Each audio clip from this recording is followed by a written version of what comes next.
मजबूरी। मन्नू भंडारी। बेटू को खिलावे जो एक घड़ी, उसे पिन्हाऊं मैं सोने की घड़ी।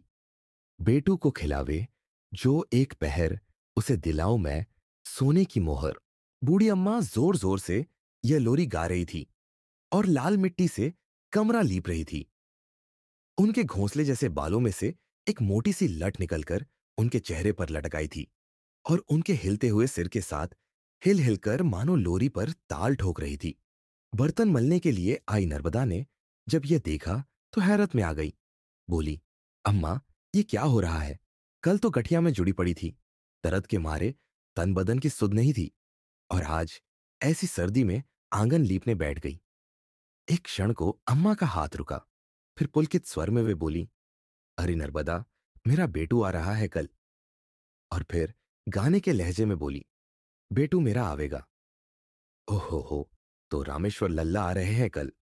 नर्मदा बोली, मैं कह नहीं रही थी कि छुट्टी मिली नहीं कि वह दौड़ा आएगा। अम्मा के मारे तो उसके प्राण सूखते हैं। इतना बड़ा हो गया, फिर भी यहां आएगा तो रात में एक बार मेरी गोदी में जरूर सोएगा। पर इस बार मैं कह दूंगी कि चल, मैं तुझे गोदी में नहीं लूंगी। अब तू गोदी में सोएगा कि बेटू? और वे हंस पड़ी, जैसे कोई भारी मजाक कर दिया हो। फिर एकाएक काम का ख्याल आ जाने से बोली, ले री, मैंने खड़िया भिगो रखी है, जरा बाहर के आंगन में मार दे। बस ऐसा मारना कि सब देखते ही रह जाए। क्या करूं, आजकल हाथ कांपने लगा है, नहीं तो मैं ही मार लेती। नर्मदा को खड़िया के काम में लगाकर वे फिर गाने लगी, आओ रे चिड़िया छून करो बेटू, ऊपर राई नून करो नून करो नून करो। ले, मैं तो भूल ही गई क्या है इससे आगे। रामेश्वर छोटा था तो ढेरों याद थी, उसके बाद तो छोटा बच्चा ही घर में नहीं रहा, सो सब भूल गई। मेरा रामेश्वर तो बिना लोरी सुने कभी सोता ही नहीं था। पेटू भी जरूर उसी पर पड़ा होगा। अब तो दौड़ता फिरता होगा आंगन में, और उनकी धुंधली आंखों के आगे जैसे दौड़ते फिरते बेटू के चित्र बनने बिगड़ने लगे। उसकी कल्पना में खोई खोई वे बोलती गई, पहले बहू लेकर आई थी, तब तो 2 महीने का था, बस पालने में पड़ा पड़ा हाथ पैर मारता था, और मैं जाकर खड़ी हो जाती थी तो टुकुर टुकुर मुझे ही निहारा करता था। सूरत भी एकदम रामेश्वर पर ही पड़ी है उसकी। अब तो खुद देख लेना, सारा घर नापता फिरेगा। और वे हंस पड़ी। इन सब कल्पनाओं से ही उनका शरीर रोमांचित हो उठा। अम्मा का काम समाप्त हुआ तो मिट्टी में सनी दोनों हथेलियों को जमीन पर पूरे जोर से टिकाते हुए उन्होंने उठने का प्रयत्न किया, पर एक सर्द आह सी उनके मुंह से निकलकर रह गई। वे उठ नहीं पाईं तो बड़े ही कातर स्वर में बोली, अरे नर्मदा, मुझे जरा उठा दे रही, घुटने तो जैसे फिर जुड़ गए। जुड़ेंगे तो सही, ऐसी सर्दी में कब से मिट्टी में सनी बैठी हो? बेटे बहू आ रहे हैं तो ऐसी क्या नवाई हो रही है, सभी के घर आते हैं। और नर्मदा ने अम्मा को सहारा देकर उठाया, उनके हाथ धुलाए और खटिया पर लिटा दिया। तू भी कैसी बात करती है नर्मदा, 3 बरस बाद मेरा बेटा आ रहा है और मैं आंगन भी न लीपूं। 3 बरस बाद आ रहा है तो मैं तो यही कहूंगी कि उनमें मोह माया नहीं है। तुम यूं ही मरी जाती हो उसके पीछे। देख नर्मदा, मेरे रामेश्वर के लिए कुछ मत कहना। ये तो मैं ही जानती हूं कि 3 3 बरस मुझसे दूर रहकर उसके दिन कैसे बीतते हैं।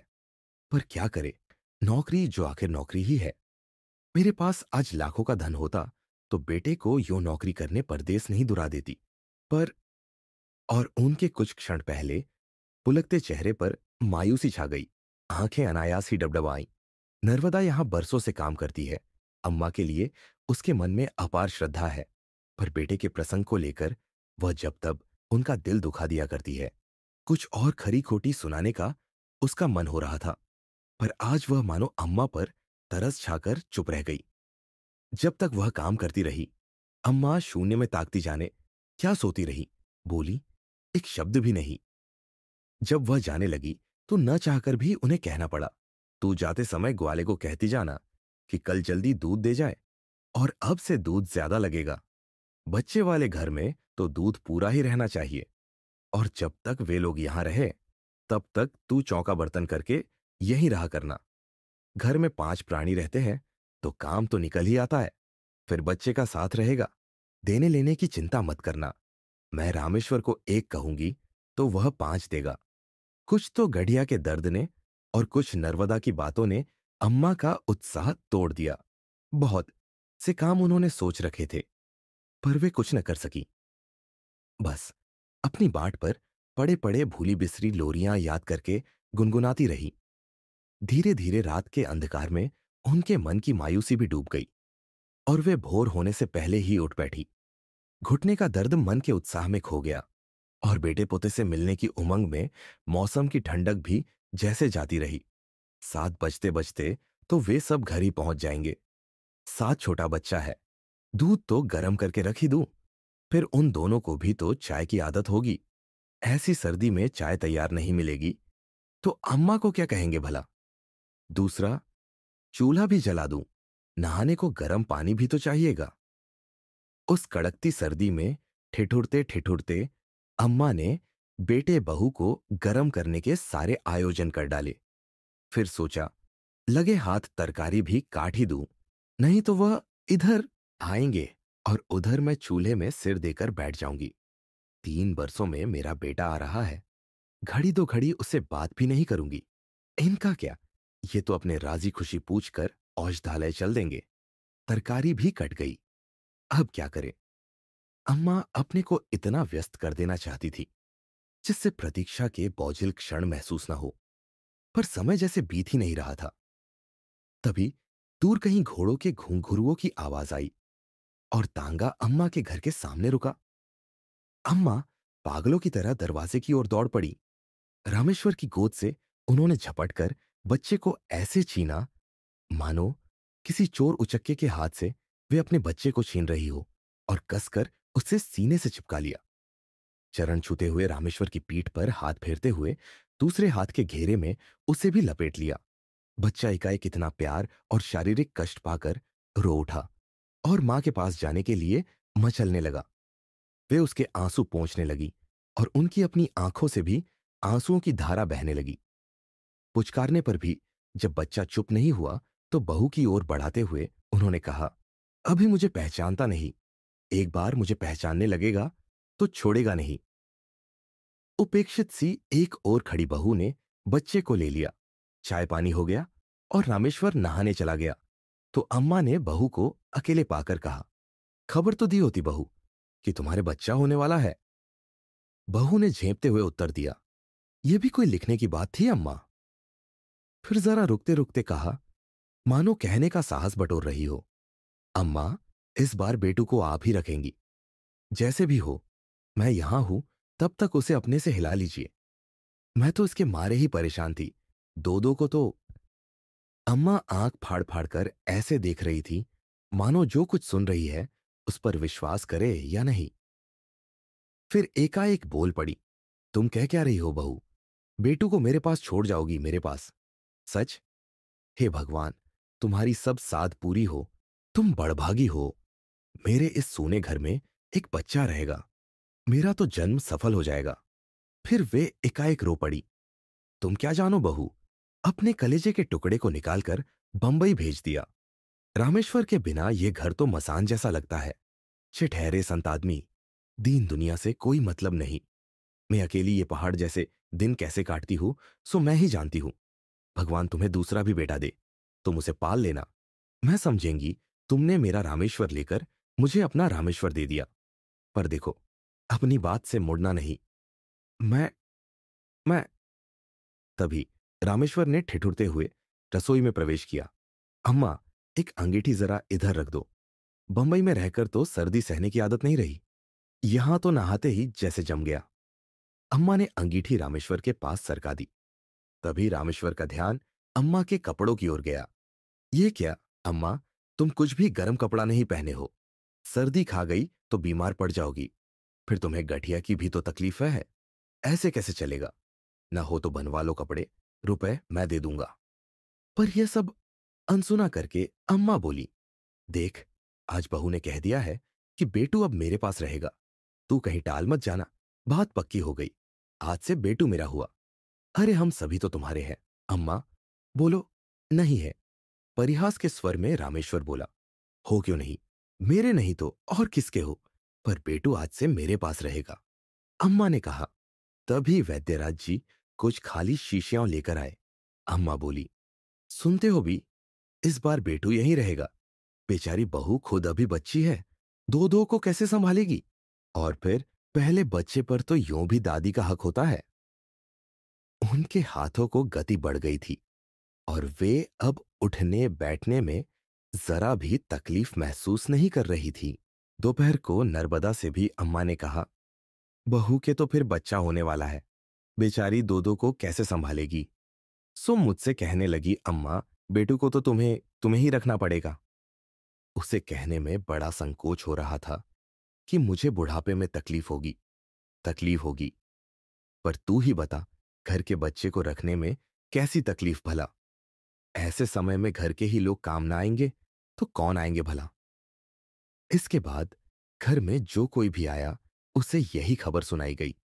अम्मा इस बात का इतना प्रचार कर देना चाहती थी कि यदि फिर किसी कारण से बहू का मन फिर भी जाए तो शर्म के मारे ही वह अपना इरादा न बदल पाए। अम्मा का सारा दिन बेटू के खिलाने में और उसकी नोन राई करने में ही बीतता। जाने कैसी कैसी औरतें घर में आती है, तंदुरुस्त सुंदर बच्चे को कड़ी नजर से देख जाए तो लेने के देने पड़ जाए। पेटू को लेकर उनके शिथिल और नीरस जीवन में नया उत्साह आ गया था।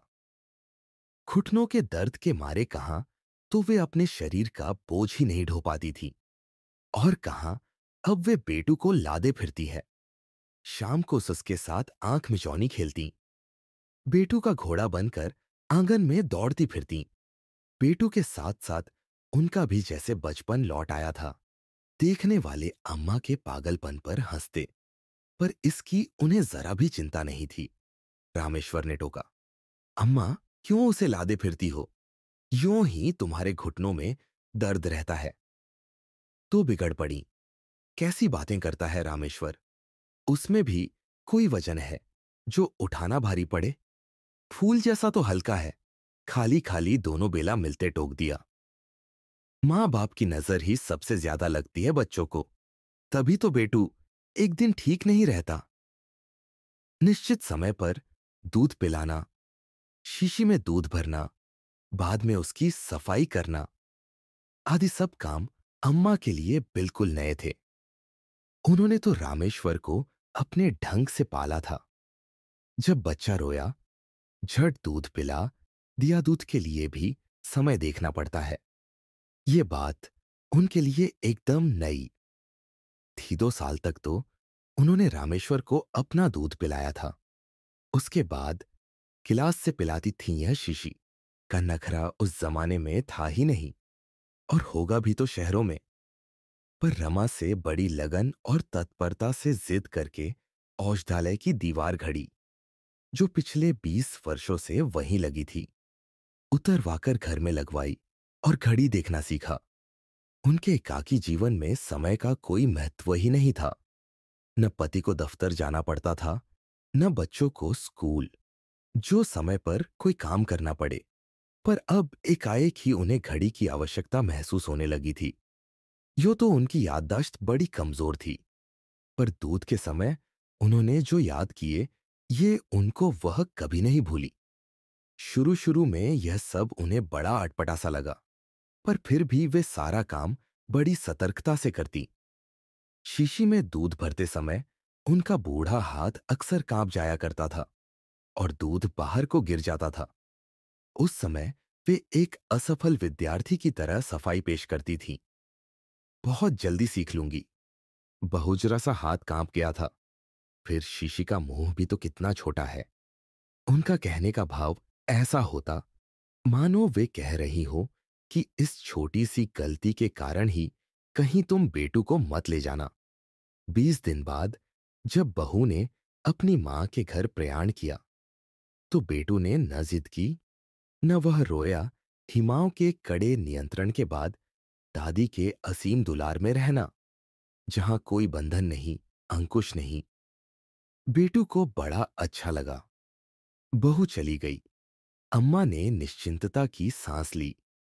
महीना बीतते बीतते खबर आई, कि बहू के दूसरा भी लड़का हुआ है। अम्मा की छाती पर से जैसे एक भारी बोझा हट गया। संशय का एक कांटा जो रमा के जाने के बाद भी उनके मन में चुभा करता था, वह भी निकल गया। बेटू अब मेरा है, पूरी तरह मेरा है। यह भावना उसी दिन पूरी तरह उनके मन में जम पाई। जाने से पहले रामेश्वर ने अम्मा और पिताजी के लिए ढेर सारे कपड़े बनवाए थे। अम्मा सारे मोहल्ले की औरतों को दिखाती फिरती। जो कोई आता उसी से कहती, अम्मा के पीछे तो बस रामेश्वर पागल है, न आगे की सोचता है न पीछे की। उसका बस चले तो मुझ पर ही सारा घर लुटा दे। लाख मना करती रही, पागल ने एक बात नहीं मानी। अब बुढ़ापे में ये छपी साड़ियां पहनकर कहां जाऊंगी, पर वह क्यों सुनने लगा। उनके झुर्रियों भरे चेहरे पर चमक आ जाती और वे आंखें मूंद कर अपने बेटे के चिरायु होने की कामना करती। जब रामेश्वर के जाने का समय आया तो उन्होंने रो रो कर घर भर दिया।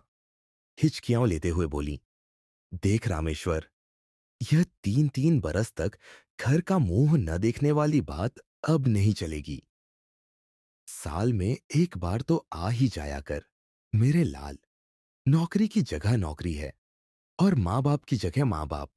मेरी तबीयत भी ठीक नहीं रहती, किसी दिन भी आंख मूंदी रह जाएगी तो मैं तेरी सूरत को भी तरस जाऊंगी। सो कम से कम अपनी इस बुढ़िया मां को। पर आगे वे कुछ नहीं कह सकी, बस फूट फूट कर रोने लगी।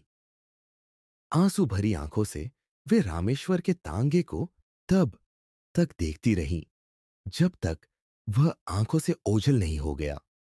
उसके बाद उन्होंने कसकर बेटू को अपनी छाती से चिपका लिया। दूसरे साल रामेश्वर नहीं आया, केवल रमा आई, शायद बेटू को देखने। पर बेटू को जो देखा तो उसका माथा ठनक गया।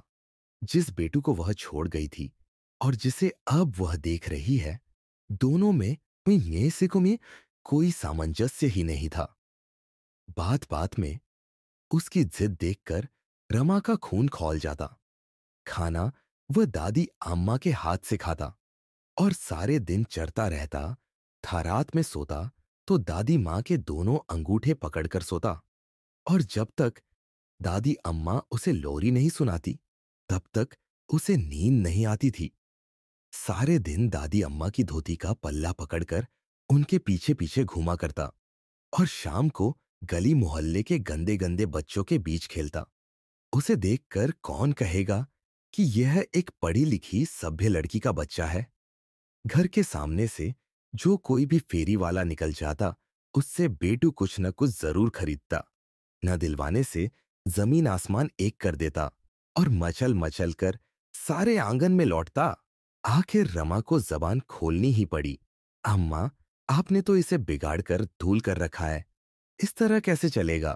दादी माँ ने हंसते हुए बड़े ही सहज भाव से कहा, अरे बचपन में कौन जिद नहीं करता। बहू, रामेश्वर भी ऐसे ही करता था। यह तो सच हूबहू उसी पर पड़ा है। समय आने पर सब अपने आप छूट जाएगा। यही तो उम्र होती है जिद करने की। साल 2 साल और कर ले, फिर अपने आप सब कुछ छूट जाएगा।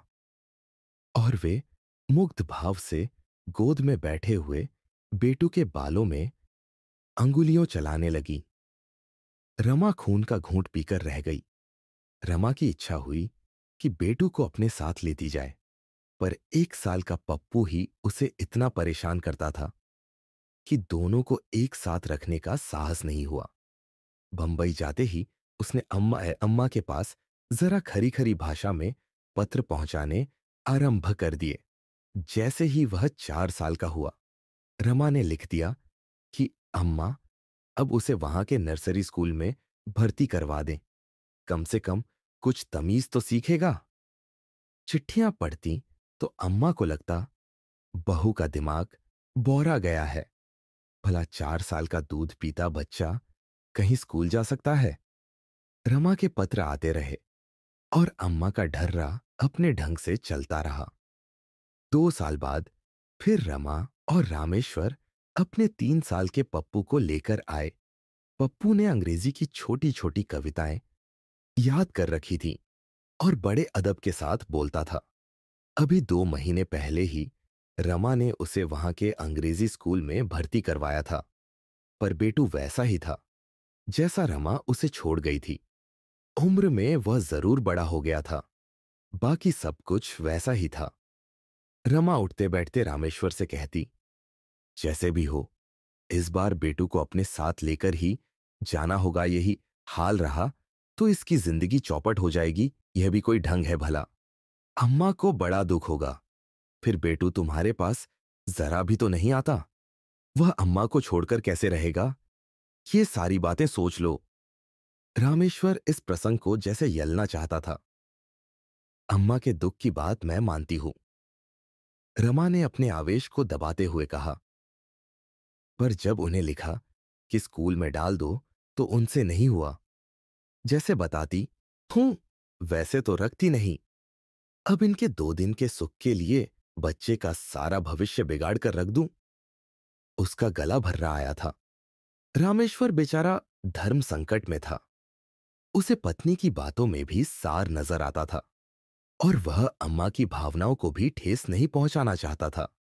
सो बिना कुछ निर्णय दिए सारी बात रमा पर छोड़कर वह बंबई लौट आया। रमा कभी मिठाई दिलाकर, कभी तांगे में घुमाकर बेटू को अपने से हिलाने की कोशिश करने लगी। बेटू को तांगे में घूमने का बेहद शौक था, जो कम ही पूरा होता था। अम्मा को कभी स्वप्न में भी ख्याल नहीं था कि रमा पप्पू के रहते हुए भी बेटू को ले जाने का प्रस्ताव रखेगी। जिस दिन उन्होंने सुना, उनके पैरों तले की जमीन सरक गई। जब रमा ने बेटू को उनके पास छोड़ने का प्रस्ताव रखा था, तब भी एकाएक उन्हें अपने कानों पर विश्वास नहीं हुआ था। ठीक उसी प्रकार ले जाने की बात पर भी उन्हें विश्वास नहीं हो रहा था। फिर भी कांपते स्वर में कहा, कैसी बात करती हो बहू? मेरे बिना वह पल भर भी तो नहीं रहता। इतना बड़ा हो गया, फिर भी जब तक मैं कौर नहीं देती तब तक खाता नहीं। सो एकाएक मुझसे दूर कैसे रहेगा? नहीं रहेगा तो थोड़े दिन रो लेगा। आखिर इसकी पढ़ाई का सिलसिला भी तो जमाना है। अम्मा, देखो, पप्पू स्कूल जाने लगा और यह अभी तुम्हारा पल्ला पकड़े पकड़े ही घूमता है। अरे पढ़ लेगा बहू, पढ़ लेगा। उम्र आएगी तो पढ़ लेगा। यह मत सोचना कि मैं उसे गंवार ही रहने दूंगी। रामेश्वर को भी तो मैंने पाला पोसा है, उसे क्या गंवार ही रख दिया? फिर यह तो मुझे और भी प्यारा है, मूल से ब्याज ज्यादा प्यारा होता है। इसे तो मैं खूब पढ़ाऊंगी। तू चिंता मत कर बहू, इसे ले जाने की बात मत कर। और वे फक फक कर रो पड़ी। रमा की आंखों में भी आंसू तो आ गए, फिर भी उसने अपने पर काबू पाते हुए और स्वर को भरसक कोमल बनाकर कहा, मैं आपका दिल नहीं दुखाना चाहती अम्मा, पर आपके इस जरूरत से ज्यादा प्यार ने ही तो इसे बिगाड़कर धूल कर दिया है। एक भी आदत तो इसमें अच्छी नहीं है। यदि आप सचमुच ही इसे प्यार करती हैं और इसका भला चाहती हैं, तो इसे मेरे साथ भेज दीजिए और इसके साथ दुश्मनी ही निभानी है तो रखिए इसे अपने पास। कहने के बाद ही रमा को लगा जैसे बहुत कड़ी बात कह गई है। मैं मैं अपने बेटू के साथ दुश्मनी निभाऊंगी? मैं उसकी दुश्मन हूं? मैं तू मेरे प्यार की परीक्षा लेना चाहती है? पर ऐसी कठिन परीक्षा तो मत ले बहू, इससे तो तू मेरे प्राण ही ले ले। और वे फूट फूट कर रोने लगी।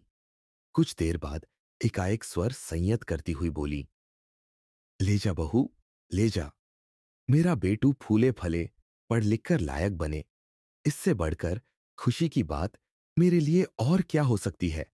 मेरा क्या है? अपनी 4 दिन की हंसी खुशी के लिए मैं तेरे बच्चे की जिंदगी नहीं बिगाड़ेंगी।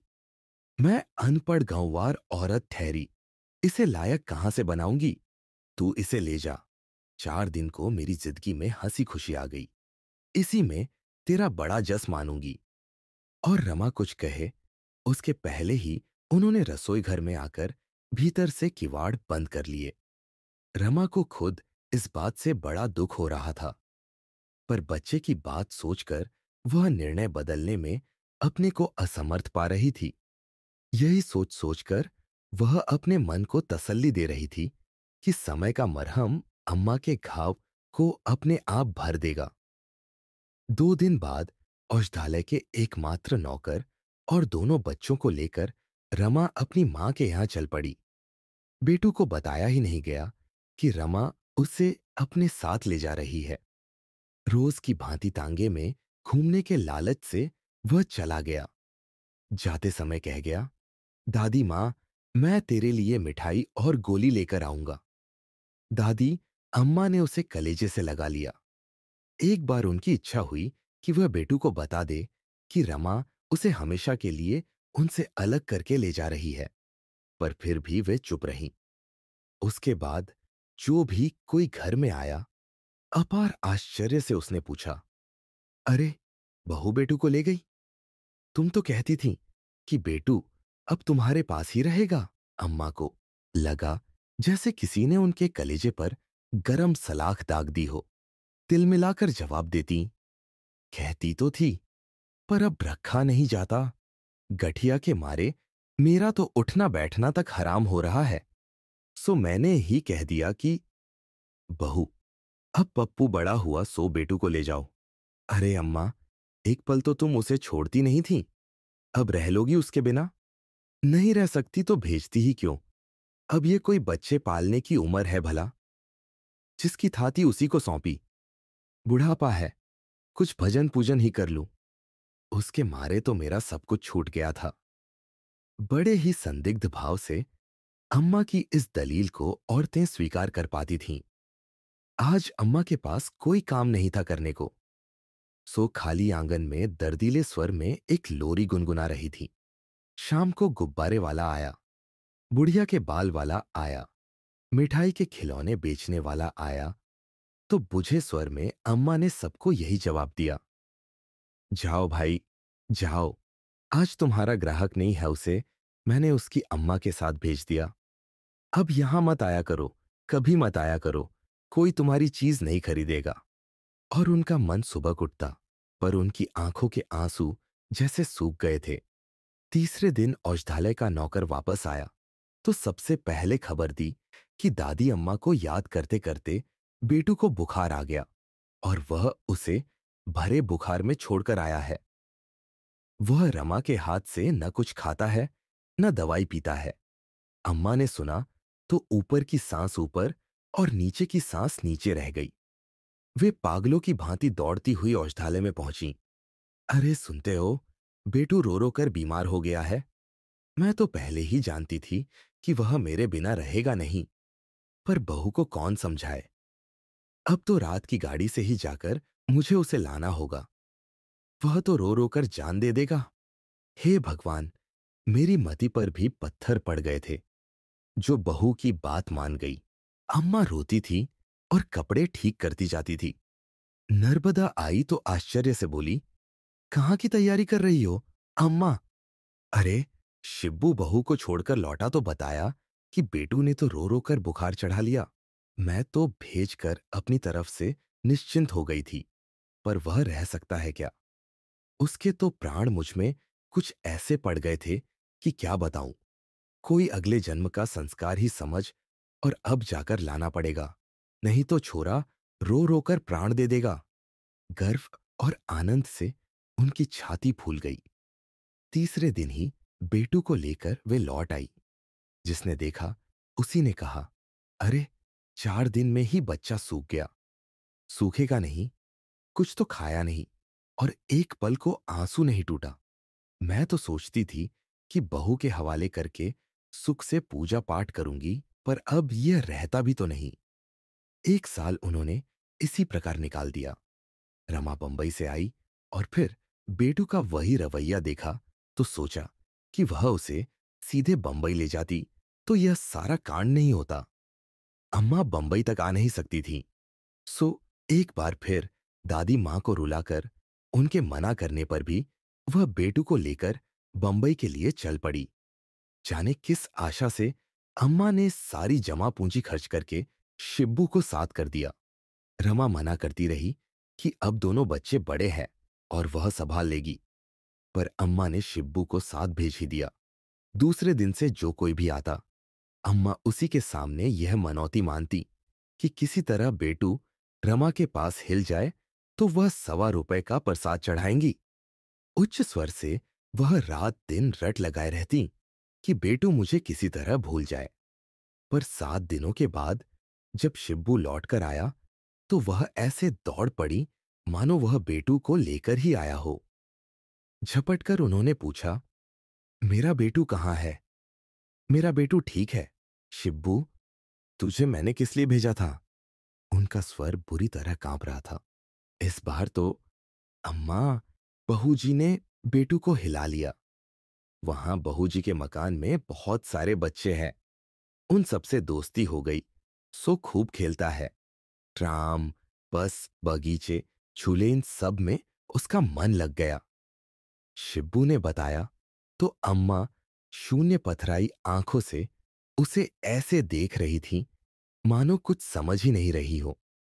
शिब्बू कहे चला जा रहा था, चलो तुम्हारी चिंता दूर हुई।